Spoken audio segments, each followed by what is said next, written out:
Halloween Treat. Part 1. The Invitation.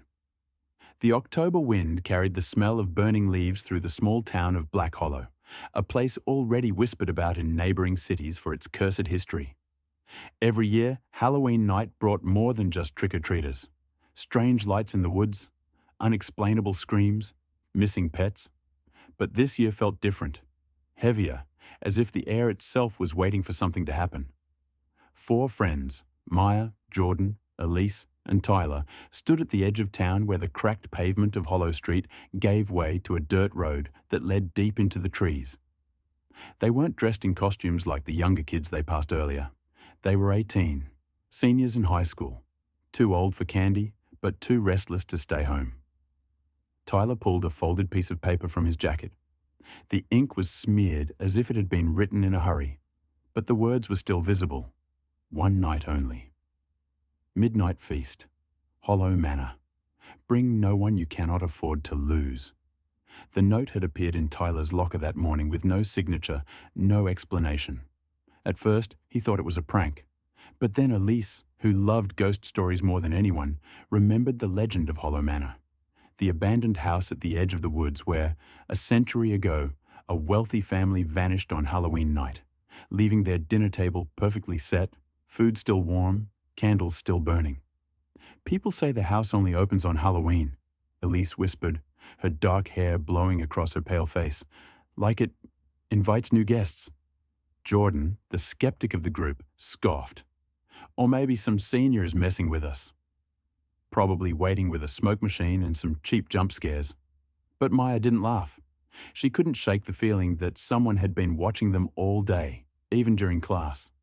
The invitation felt personal, and her instincts screamed that ignoring it would be a mistake. So here they were, at the edge of Black Hollow, flashlights in hand, staring down the road that disappeared into the dark. Last chance to back out, Tyler said, though his grin betrayed his excitement. No one moved. The woods swallowed them as they walked.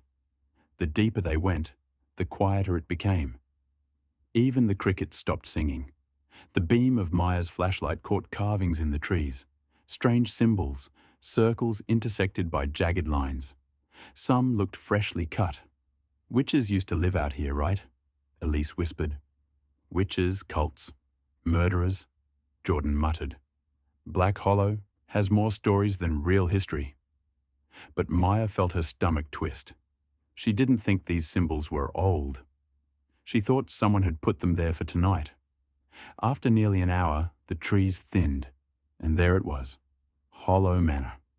The house stood like a scar against the moonlit sky, its once grand walls sagging with age, windows boarded up except for one on the top floor that glowed faintly with flickering candlelight.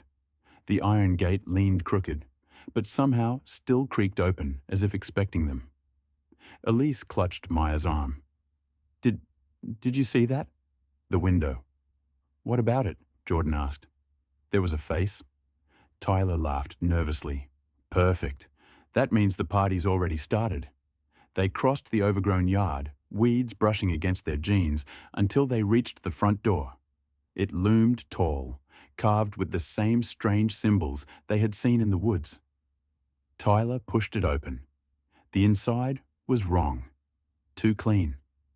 The air didn't smell of dust or rot, but of fresh wax and roasted meat. A long dining table stretched across the room, covered in silver platters of steaming food, turkey, potatoes, pies, candied apples glistening with sugar. Candles burned in crystal holders, their flames steady despite the draft that should have made them dance. And at the far end of the table sat 5 chairs. 4 were empty. The 5th, at the head, held a single mask. White porcelain painted with a permanent smile. Jordan muttered, "Nope, absolutely not." He turned toward the door, but the door was gone. Where wood should have been was now a solid wall, wallpaper patterned in blood-red vines creeping upward like veins. Maya's breath caught. "It's trapping us." Elise's voice shook. "No, it's a trick, a prank. It has to be Tyler, trying to mask his fear, picked up the mask from the chair. It was cold, colder than ice, and for a moment he swore he felt it pulse in his hand, like a heartbeat. Then a voice filled the room, low, smooth, and echoing as though it came from the walls themselves. Welcome, guests. Sit, feast, for tonight you are part of the Hollow Manor tradition. The candles flared higher. The platters of food seemed to steam hotter, though none of them had been touched.